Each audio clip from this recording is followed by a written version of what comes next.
Everybody, how's it going? Today we're going to change an air filter on a 1990 Toyota Celica GT. This thing's pretty old, pretty haggard, but we're gonna give it a little bit more life. So come on this journey with me. Let's go. First off, we gotta identify where that's at. If you look around, it's right here in this casing.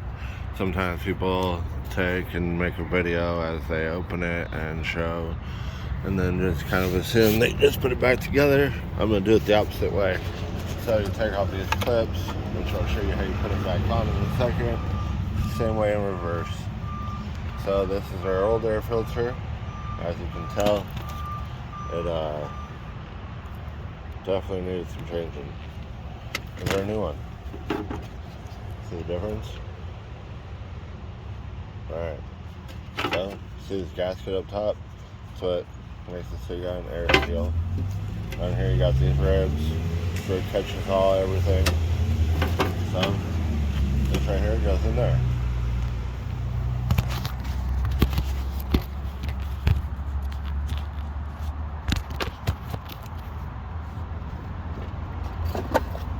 Put it up.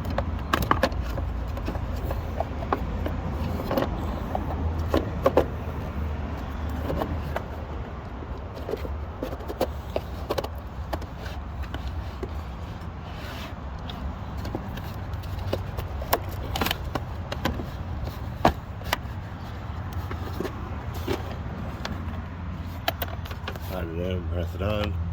Each one has this little clip. It's got a little handle down here. Lift it up. Put this little clip on.